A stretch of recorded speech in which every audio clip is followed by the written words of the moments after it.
Jordano, ele vai fazer a prova, né? Vai fazer a prova, pode ser a prova do Enem, pode ser a prova do vestibular, né?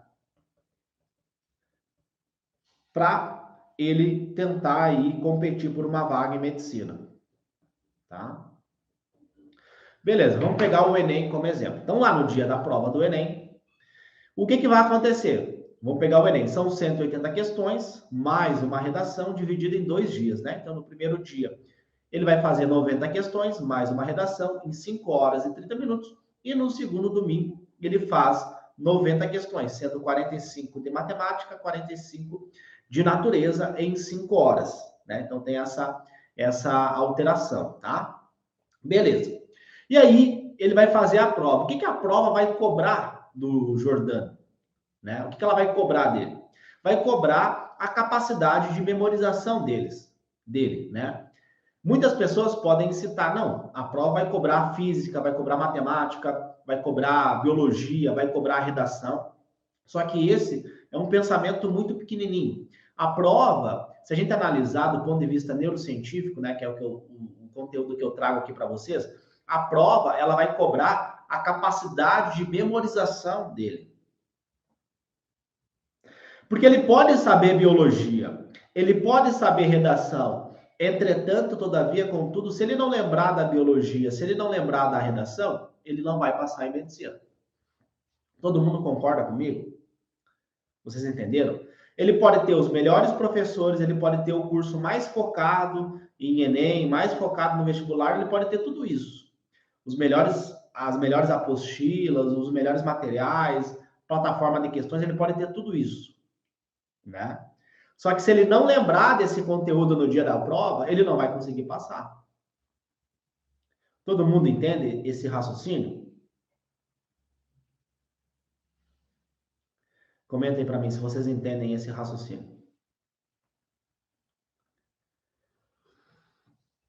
Então, assim, a prova do Enem, a prova do vestibular, ela é uma prova de memória. Então, se eu não lembrar dos conteúdos no dia da prova, eu não vou conseguir acertar as questões e eu não vou conseguir passar. Tá bom? Então, no dia da prova, vai ser cobrado a capacidade do Jordano de memorização. O quanto que ele memorizou os conteúdos ao longo do ano. Ou ao longo dos meses que ele estudou, ao longo dos dias, né? Meus alunos estudam 60 dias, né? Então, um estudo intenso durante 60 dias, tá? Beleza. Vamos lá. Então, memória. Essa vai ser uma habilidade que vai ser cobrada dele. Outra habilidade vai ser a capacidade de aprendizagem dele. Então, durante a leitura dele, ele vai ter que interpretar aquele texto e vai ter que entender, né? Vai ter que aprender, identificar aquelas informações que estão ali no texto. E aí a memória ajuda isso, né? Então, aprendizagem, memorização. E, além disso, também é fundamental que ele tenha uma boa capacidade de controle emocional. Então, essas são as habilidades que vão ser cobradas do Jordano no dia da prova.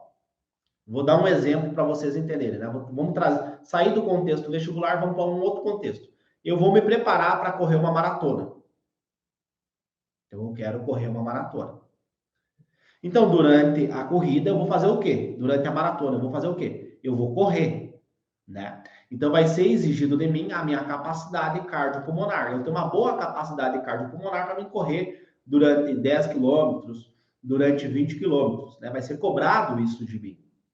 Então, essas habilidades que eu preciso treinar em casa para que no dia da maratona eu consiga correr. Se em casa eu treino para correr 100 quilômetros, para correr 200 quilômetros, para correr 100 metros, 200 metros, 300 metros, eu vou treinar o meu corpo para correr 300 metros. Só que no dia da maratona eu vou correr o quê? Eu vou correr 20 quilômetros. Eu vou correr 30 quilômetros, né? Depende da distância aí dessa maratona. Então, quando eu treino em casa, o que eu tenho que treinar em casa? Eu tenho que treinar o que vai ser cobrado de mim no dia da prova. Vocês estão entendendo? Porque se eu treinar em casa para correr 100 quilômetros, para correr 100 metros, para correr 200 metros, para correr 300 metros, eu vou preparar o meu corpo, o meu sistema cardiorrespiratório, para que tenha uma capacidade de corrida dessa distância. Não para correr 20 quilômetros, que do ponto de vista fisiológico muda, né? Muda o estímulo das fibras musculares para você correr 100 metros e para você correr a 20 quilômetros, né? As vias, as rotas metabólicas são diferentes. Então, no dia da prova, eu tenho que me preparar para essa prova. Então, eu tenho que treinar para a prova, para ter resistência, para correr toda essa distância. Então, vamos lá. Se no dia do Enem vai ser cobrado aprendizagem, memorização, controle emocional, durante a rotina de estudo do Jordano, ele precisa treinar essas habilidades. Ele precisa treinar essas competências cognitivas. Então, eu dei o exemplo da maratona. Nós estamos falando o quê? Nós estamos falando de habilidades físicas, de aptidões físicas. Resistência cardiopulmonar. A pessoa ter uma boa capacidade muscular para correr toda aquela quantidade da maratona. Então, treina em casa isso. No dia do Enem, no dia do vestibular, nós estamos falando do quê? De habilidades cognitivas. Atenção, né? Não se dê atenção, mas atenção, aprendizagem, memória, controle emocional, né? Porque imagina se o emocional dele sobe, né? Então ele teve o melhor cursinho de redação, os melhores professores de redação, o cursinho mais específico, mais focado ali para o Enem de redação. Ele teve os melhores professores. Só que chega no dia do Enem, o nível emocional dele está alto. Ele está ansioso, ele está nervoso. Será que eu vou conseguir? Será que eu não vou conseguir? E aí, como ele não treinou o controle emocional, ele não desenvolveu essas habilidades emocionais para o dia da prova, o nível emocional dele sobe e aí ele tem um bloqueio na cognição. Ele não consegue memorizar, ele não consegue relembrar os conteúdos, ele não consegue fazer as questões, ele não consegue escrever o texto. Então é isso, essa é a reflexão que eu sempre trago para os meus alunos, né? Porque a gente sempre traz o sintoma que vocês trazem para mim Léo, eu não aprendo física. O que eu faço? Léo, eu não aprendo redação. O que eu faço? Esses conteúdos não entram na minha cabeça. Isso é o que chega para mim. Só que normalmente, tá assim, 99% das vezes tem uma causa para esses sintomas. O cara não aprende física, não aprende matemática, não aprende redação. E aí a causa é o quê? É a estratégia de estudo. Ele está treinando para algo que ele não vai fazer no dia, né? Então, por exemplo, se eu vou correr uma maratona, faz sentido eu ficar o dia inteiro na academia? No dia de correr a maratona, eu vou fazer academia? Não vou, né? No dia da maratona, eu vou correr na rua. Eu não vou fazer academia. No dia do Enem, no dia do vestibular, você não vai ter videoaulas. Você não vai ler a apostila. Você vai fazer o quê? Vai fazer questões. 90 questões e uma redação.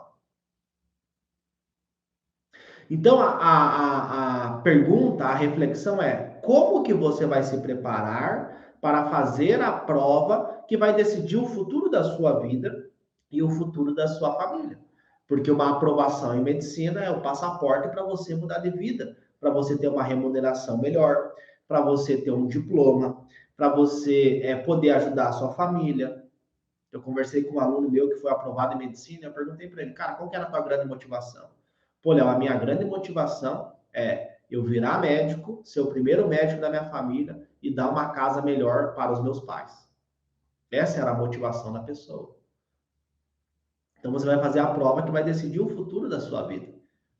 E você tem que se preparar, você tem que desenvolver essas habilidades cognitivas que vão ser cobradas de você no dia da prova.